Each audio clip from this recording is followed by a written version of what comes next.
Welcome to the Nerd Party. Maximum warp. Punch it. Punch it. Punch it, Bishop! Punch it. Punch that shit! Let's punch it.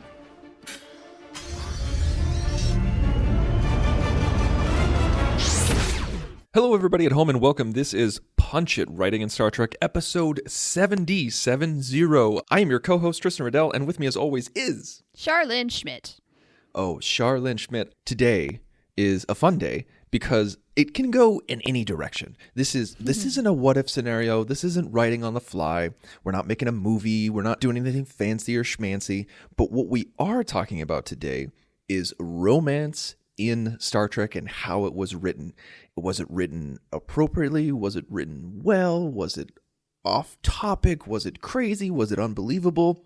And so there's not just one example in Star Trek. There's lots of examples in Star Trek, but sometimes Star Trek can be, criticized for its romance or sexuality or its views thereof, or it didn't go far enough, or it went too far in certain areas. Oh, absolutely. So it's just, I'm super excited about today because of that. But before we get into that, we want to mention a little business at the top. If you've been listening to us for the past couple of episodes, you know that the Nerd Party was hit with a legal claim.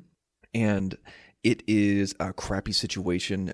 We're sad that it happened, and we've asked you guys for help, and a lot of you have come in full force, and there's been an outpouring of affection and donations and assistance and people spreading the word, and we really do thank you for that. We're trying to fight it. We're trying to fight it as hard as we possibly can, and we need your help because we don't have the resources to fight it, but we know the internet does, and we know that our fans do. And you guys have been listening to us for years and years, and some of you years and years and years. Yes. And so we ask for your help because we still have a long way to go. We have a long way to go with the GoFundMe, but we're only going to promote it for a little bit longer. You can go to gofundme.com/thenerdparty to find out more as well as to donate. Again, that's gofundme.com/thenerdparty. For those of you who don't know, the Nerd Party doesn't have anything like business insurance or anything like that. So anything that the GoFundMe doesn't raise has to come out of yours truly's personal finances because I'm the publisher of the network. So anything and everything that you can give is helpful. Any amount is helpful. Again, that's gofundme.com/thenerdparty. If for some reason you don't want to use GoFundMe, you can use PayPal at paypal.me/thenerdparty. Again, that's paypal.me/thenerdparty. All right, enough business. Should we mention that the person who won our book giveaway for the iTunes reviews received it today, said he's very excited, cannot wait to dig in, and so it's for real, guys. We gave away a book. It happened and went into good hands, one of our longtime listeners even. So that's the reward for helping us out. It really does go a long way, so if you have not left us a review in iTunes, make it so. Yes, please go to iTunes, give us a review. If you give us a 5-star rating, we'll mention you on the show. Thank you so much for the people who did review and rate and everything like that. And I must have missed that notification that the individual received the book, so that's so great. We got it just this morning right before we hit the record button. So it's in your mailbox waiting for you. The winner, if you're listening, post it. Post a picture of you holding the book or we'd love with that. Some of your other Star Trek memorabilia. We'd love to see you and see you enjoy this paperback. So, romance in Star Trek. Romance. Boy, do we have a lot to cover. As you said just a moment ago, we have the whole gamut here. We have really well done romance, long-term romance. We have the stuff that just didn't really work out very well. We have the really juvenile stuff. I mean, we've got a whole lot of things to discuss. So let's dig in. So overall, let's give a general impression, because we could go down a list of pairings, like whether they worked, whether they didn't, which I think would be fine to do. I'm sure we will eventually, for examples, yeah. But what's your general consensus on romance in Star Trek? Do you think, like, not a lot of people see Star Trek as a romantic show or a show with a lot of sexuality. So how do you personally feel about it? How do you feel it was portrayed in its writing? I definitely have mixed feelings about it. I definitely think it gets a little better when you get into the DS9 and Voyager days. And I want to say it continued, but then we had Enterprise where Trip and T'Pol, I feel like there were some missteps there. So overall, not terribly great. Can we put it that way? How about you? Probably the same. I mean, I think it's definitely like the fifth or sixth most important theme in the show. It's pretty far down there, really. I mean, for such a introspective show that relates to characters so deeply, yeah, romance really takes a back seat. It does, and I mean, you could say that that's a bad thing or that's a shame, but with a show like Star Trek, when the emphasis is so much on the exploration of space and the expansion of humanity and moral reasoning, moral code, and just discovery in general, it's okay if one theme takes a back burner, because like not every show has a great romantic presence. And like if you look at one of our favorite shows, House of Cards, I mean, that's not a romantic show. I mean, it has some really screwed up pairings. I think they're well written. There are a lot of pairings. I mean, the main characters are a married couple, but romance is very much not a part of most of that show. Yeah, but if you look at a very popular show that's been on for over a decade now, is Grey's Anatomy. Even though that's a medical show, romance is a heavy theme, heavily showcased theme in the show. People watch that show for the drama as well as the romance, and that's just what it is. And so there's a lot of shows with a lot of emphasis on relationships and comedy, or relationships and drama, or relationships and action, but Star Trek just isn't one of them. No, and in fact, when Star Trek was just getting started, the network execs said of the very first pilot, it's way too cerebral. Mm-hmm. And you know what? I don't know if Star Trek ever fully lost that edge. It is a little cerebral. These Starfleet officers are on a mission.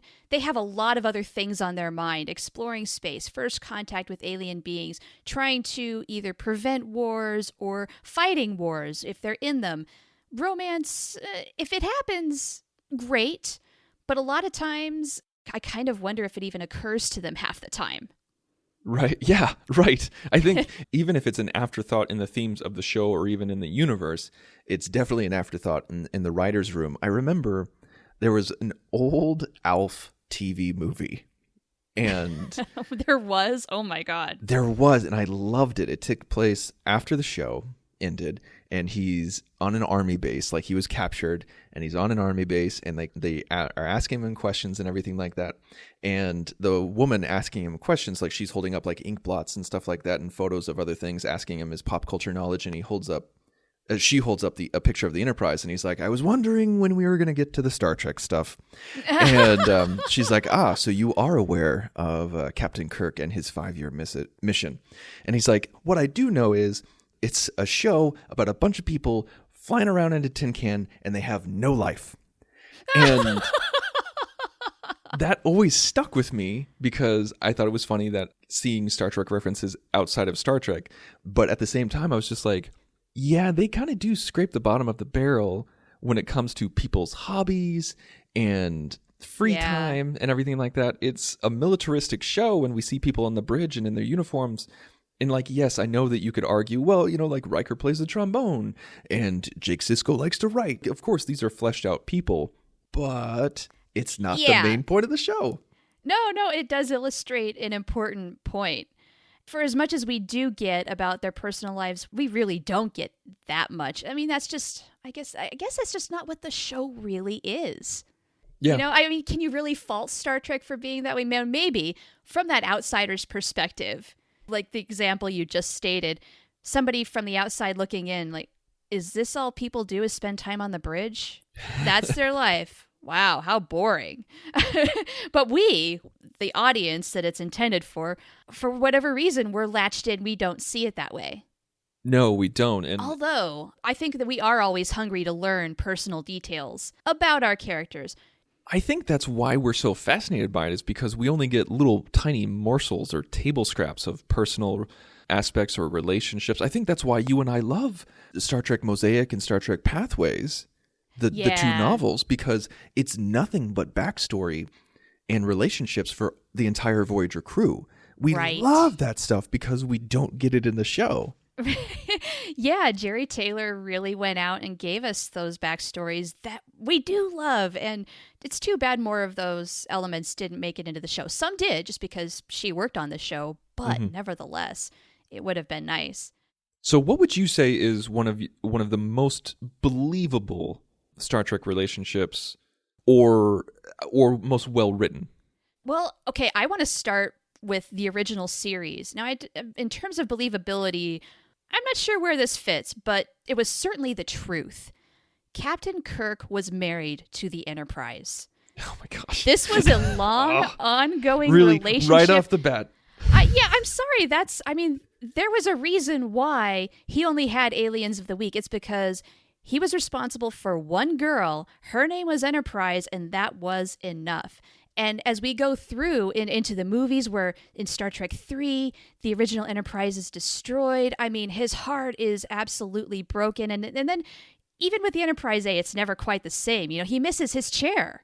And it's like, well, dude, you shouldn't have blown the ship up. But I think that was the big reason why, say, things didn't work out for the long term with Carol Marcus or any of the other women he had his romances with. It's because really, at the heart of it all, he loves the Enterprise more than anything. I really do feel like this is a one-sided relationship. Well, yeah. But nevertheless, I think it explains a lot about him. I want to talk about real romance. I want to talk about people interacting with other people and people engaging romances. in relationships. Okay. So if you want to talk about TOS, let's talk about Kirk and Edith Keeler. What do you think about that? Okay. Was that it? Okay. The very first thing I thought of when you brought up this topic was this romance as kind of the prime example of an episodic romance. One episode, that's all it lasted, done really well. It's believable that these two characters fell in love. You're as heartbroken as Kirk when he realizes she has to die, and then when she does die.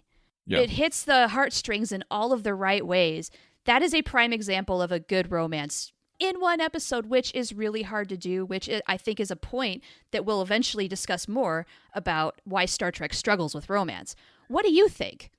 I just kind of echo your comments there. Like, to be able to achieve that in one episode, a believable romance to beginning, middle, and end, is a feat that isn't normally achieved in Star Trek, where we have one-off romances all the time, whether it's flirtation, attraction, sexual, or something more. Oftentimes you have to cut corners just because that's the nature of TV. That's just how it is. Right. You've got 40 minutes tops to tell a whole story. Yeah. That's pretty condensed. So I think that's definitely, a well-written one because it's so believable in such a short amount of time. But with Edith Keeler and the Enterprise shelved, if we go back to my original question, what do you think is the most believable or well-written Star Trek romance between two individuals? Okay. I really want to say it's Tom and B'Elanna. Okay. I really do. I think when you get to latter DS9 with Worf and Jadzia, and then also on Voyager with Tom and B'Elanna, we're starting to see much more of long-term committed relationships that take their time, that doesn't all happen in one episode. And I think both of those romances are fairly believable. Yeah, I kept going back and forth. I was just like, well, I love Riker and Troy, but I don't think it was well written. Agreed. I love Jadzia and Worf because they make such a great match. But I think Tom and B'Elanna get the top award because we spent so much time with the courtship as well as once they got married and had children. We saw the entire range of emotion from meeting to flirtation to troubles to engaging to getting married to having children. It's just like we saw the full gambit of the experience. Exactly. I think that's the one thing that edges Tom and B'Elanna over Worf and Jadzia is the completeness of it. Everything kind of comes full circle, whereas with Worf and Jadzia dies. Creates that weird dynamic, of course, then when Ezri's on there and she has to deal with Worf and all of that. Yeah. But yeah, with Tom and B'Elanna, even though things do start off a little weird because this is Star Trek and they had blood fever where they had to have sex or she was going to die. Once they got over that, okay, you get that going. They were flirting before then and kept going. More often than not, they got that relationship right, I thought. Side note, How shameless is this? Because that is every nerd's dream, is to be in a Star Trek scenario. And like, oh my God, this attractive alien woman needs you to make love to her or she's going to die. It's true. That is every teenage boy's wet dream, isn't it? Ew. You just cringed, but I think that's the truth. Truth hurts. Well, that's a first for Punch It writing in Star Trek, is referencing that. But yes, I'm pretty sure we've talked about this before, about how just ridiculous it is, but it still wins the top spot. Okay, so which pairing do you think was the least believable or the worst written?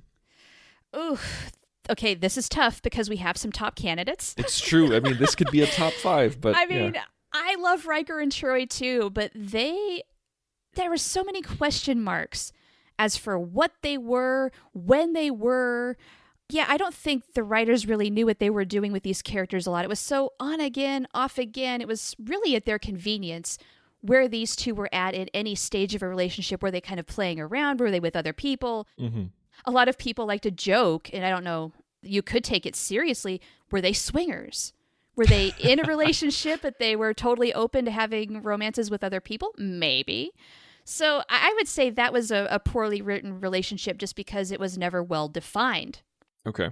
If they wanted to do on again, off again, fine. But show us that, okay? That's all you had to do.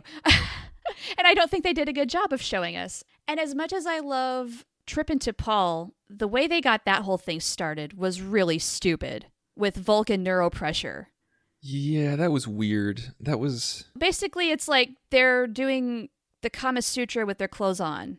I feel like it was they realized that the decon chamber was so shameless that they needed to shift to something else, and this is what they came up with, and neither were good ideas. Honestly, given those two choices, I would have rather they stuck with the decon chamber. Because at least that had a logical purpose. This was made up to get people interested in the sex appeal. Yeah, it was strange. As much as I love T'Pol and Trip together, I think you are right that it was definitely weird. It was a weird setup. Now, I kept going through my lists and everything like that and trying to figure out who was the worst written or what was the most unbelievable.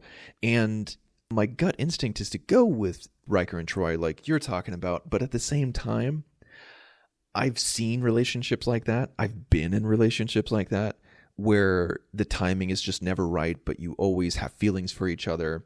Uh-huh. And while it may not be what the audience wants, because audiences, for the most part, love linear relationships. This is where they got together. This is how they stayed together. This is how it works. And this is how they ended up together. You know, that kind of thing. It's maddening. The Troy and Riker relationship is maddening. You just kiss and make up and get together or don't. Just figure it out. Maybe that's why we get so invested in it, though, is like, we just want them to kiss.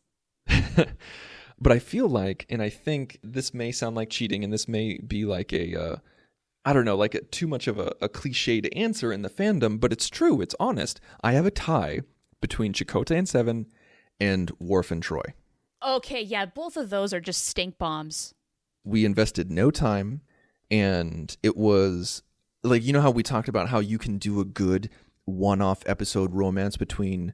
like with Kirk and Edith Keeler and everything like that. That was a great thing. I feel like you can do a great episode romance between a main character and an alien or a main character and a one-off character, but I don't think it's done well when you have two main characters.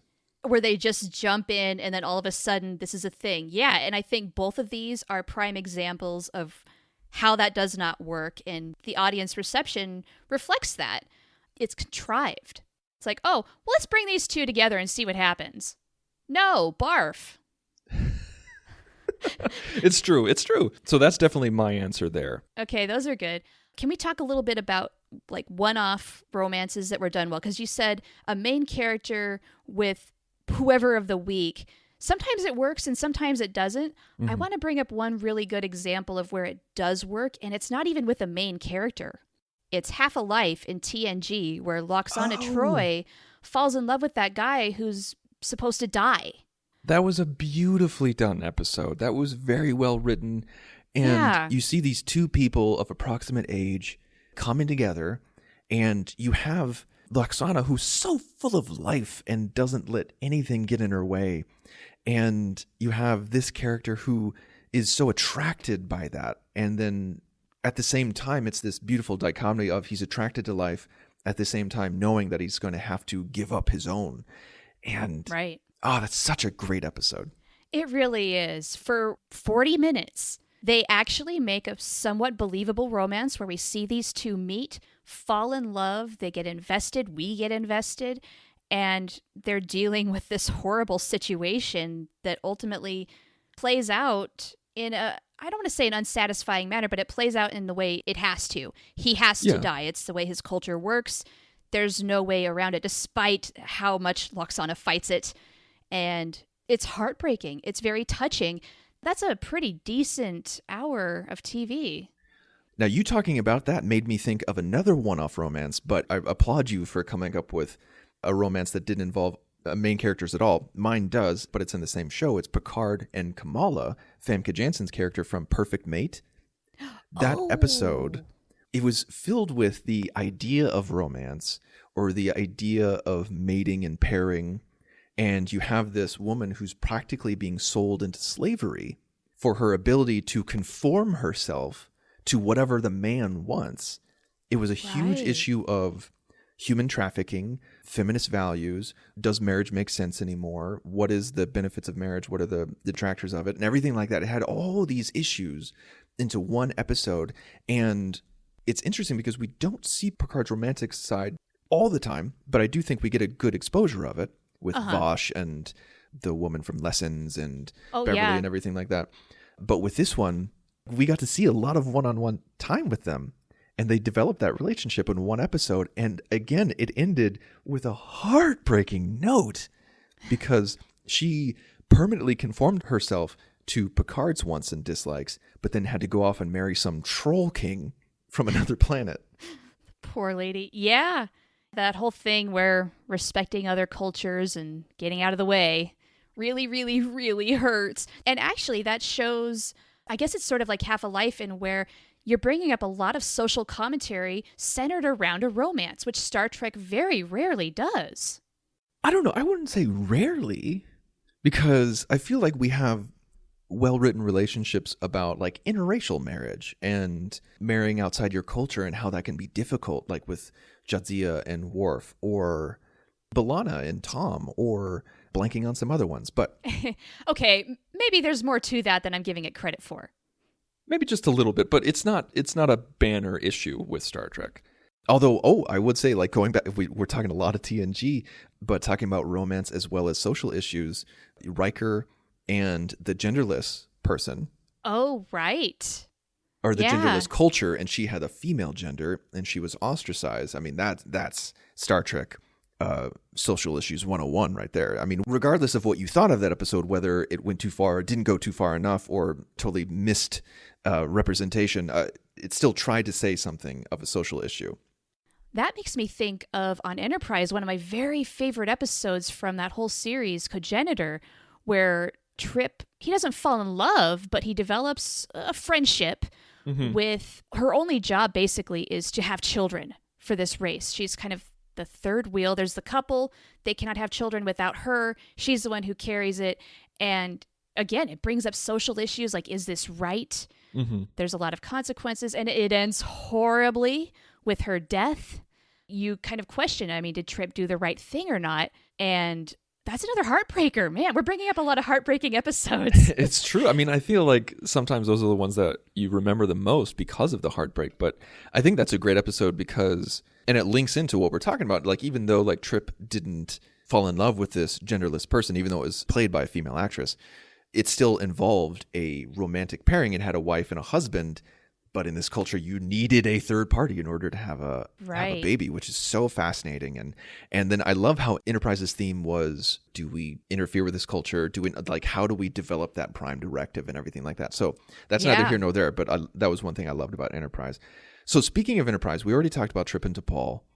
And besides that, it was pretty sparse in Enterprise. Yeah, there's not a whole lot of romancing going on. I mean, I guess there is Archer with the captain of the Columbia. Right. They kind right. of have it, whenever they get together, they're have fun buddies. It's kind of like we're friends that occasionally sleep together. Friends with that benefits. Kind of thing. That's Yeah. sort of what I get out of that relationship. And it seems to be okay for them because they're both devoted to their ships. They don't see each other that often, but when they do, they're into it. It works for them. And I think like Hoshi hooked up with like a random alien on shore leave, and Yeah. and then there was like, oh man, Malcolm flirted with an Andorian, but that's pretty much it. That's like the Not a whole lot going on there. like we had so much.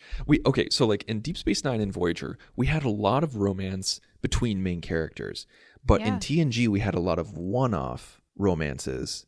TOS too. In TOS. And so I wonder why that shift happened. Like what happened in the mid to late 90s where they put a more emphasis on relationships as opposed to one-off romances? Ooh, that is such a good question. I want to open that one up to our listeners. Write in and tell us what your theories are, or go on our Facebook page, hit us up on Twitter. My handle is Oh the Profanity. Tristan, you're the Insane Robin, or do Join Nerd Party, the network's handle. And let's start a conversation about this, because I don't think there's any one answer. I think there's a lot of things going on there, things shifting with the times, but also the time period in which these shows are taking place might have something to do with it too. I would love to hear from you guys. And you can also email us too by going to thenerdparty.com/contact, selecting Punch It from the drop-down menu, filling out the form. All right. So one thing that I'm thinking of, Half a Life, that made me think about Harry Kim in the Space Herpes episode. What was it called? Disease. The disease. I feel like it was kind of this is going to sound ridiculous, but you have people who are middle-aged connecting on a very real emotional level from life experience and circumstance and situations. And it's just a real connection that you can really latch onto regardless of age. And then you have Harry Kim and this random alien woman in the disease who connect purely on a physical and intimate level. I mean, I know that Harry says that he was in love, but very much that was the match that lit the fire, was their just raw physical attraction to Pure each other. lust. Yeah. And it's just funny because you have, like a young couple, middle-aged couple, and just the different dynamics of how it works within Star Trek is fascinating to me. Yeah, I think maybe a part of that is age. But when you look at Half a Life compared to the disease, I mean, gosh, it really does make Harry look awful in terms of the quality of the romance. And it makes it look like puppy love. We've seen a lot of puppy love, honestly, in Star Trek. I mean, a lot of Kirk's romances of the week were kind of like that, where we're going to just make out for a little while and it's cool, but I'm going to hop over to the next planet and it's over. It was very James Bond-esque. Yes, very much so. Yeah, I think Harry thought he was in love. I'm not sure how. I don't know. Yeah, a lot of help happens because of the medical condition he was in. I'm sure he thought he was in love. I feel like it was kind of an analogy for teenage love, where you just feel like you're in a story of Romeo and Juliet, and no one's ever felt this way ever before, and the adults just don't understand me, and you're just like, you're an idiot because you're 15. Right, exactly. You get so swept away in what is happening in this moment, you can't see the bigger picture of, this is not necessarily for life. It might be, but probably not. Now, one thing I do want to mention, because I think one relationship that never gets enough credit is Sisko and Cassidy Yates.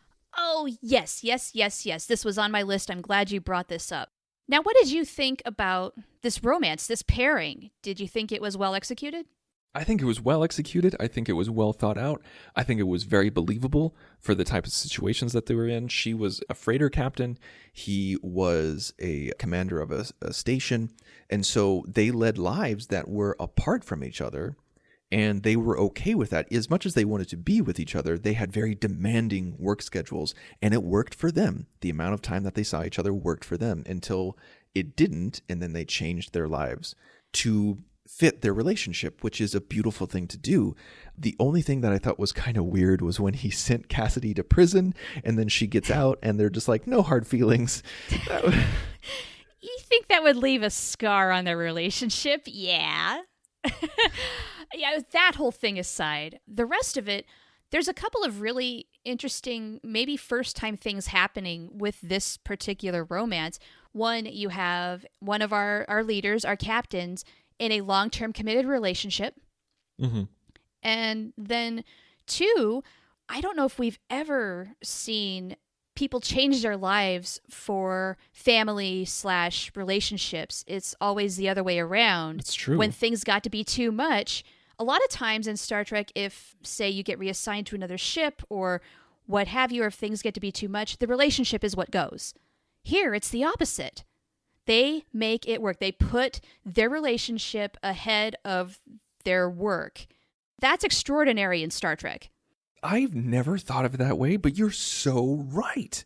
That is so painfully accurate.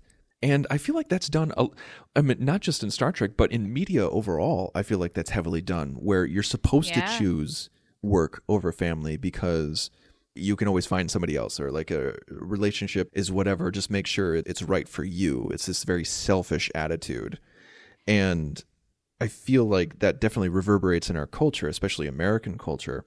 But within Star Trek, you're right. Like Cassidy and Sisko, they changed their lives in order to fit the relationship as opposed to the other way around. And they should definitely get the credit for that. It was a nice, refreshing change compared to everything else that we've seen, where if it interferes with duty, it gets shelved. Mm-hmm. No questions asked. And you have to understand that's the way it is. Just like with O'Brien and Keiko, they did the same thing. Their relationship always takes the back burner to their respective careers. Always. That's true. And maybe that's why they constantly were just bickering with one another, because you have to find that balance. And I think in real life, if you're really committed to someone, you want to make your marriage or your relationship, what have you, work, you put that above everything else. You can get another job.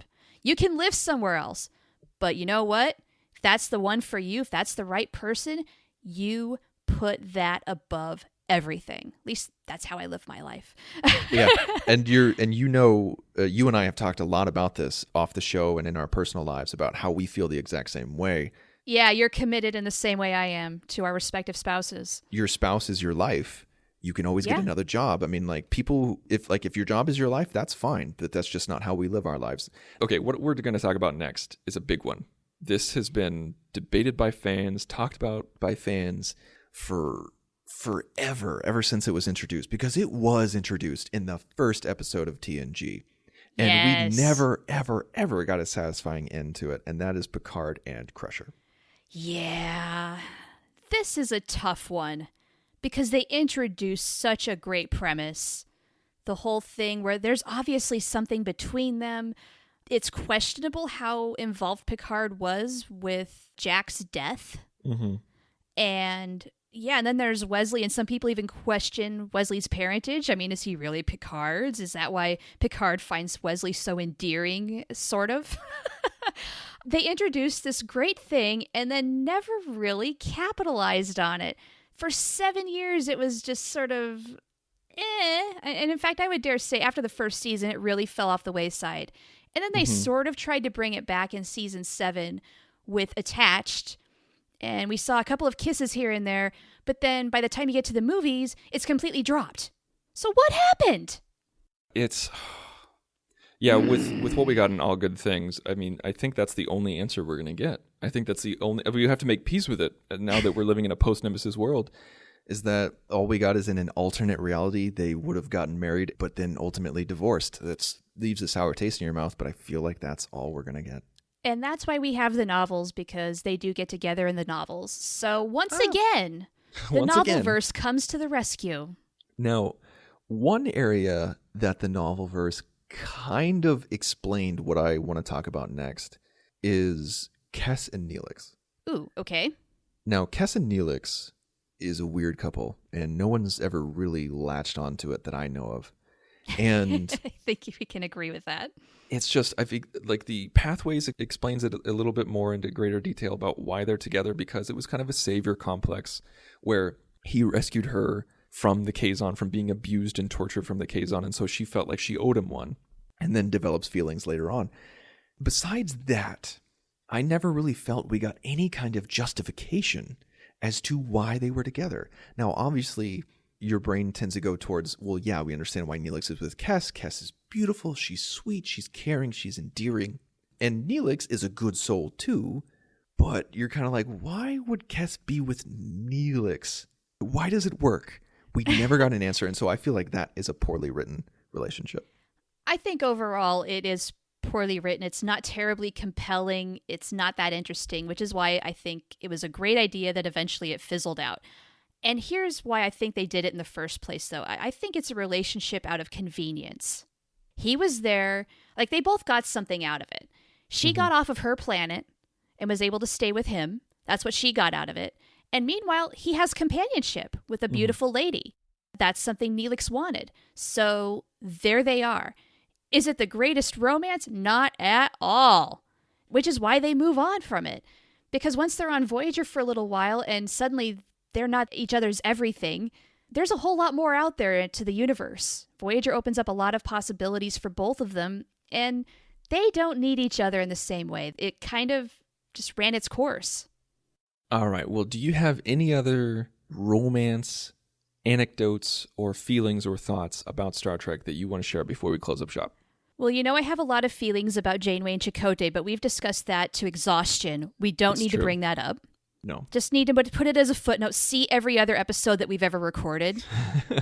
That'll take care of that.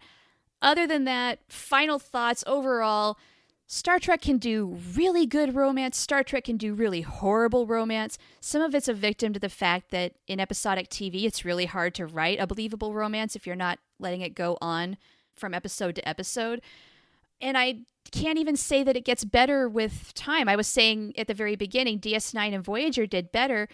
Enterprise, not really. Not really. Maybe that's because the show takes place even pre-TOS.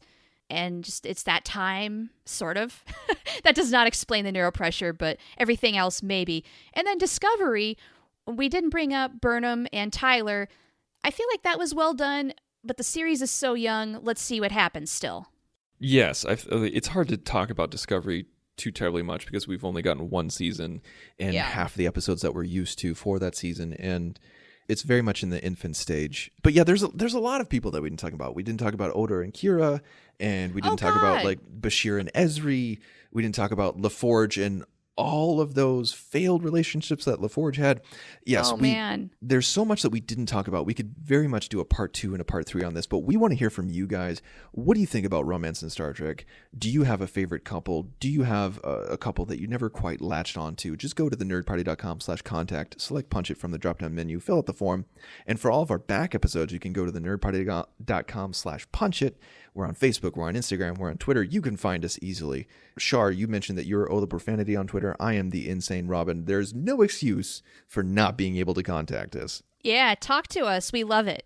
So next week, we hope you join us because we are going to continue to punch it. Ready for warp, sir. Let's punch it.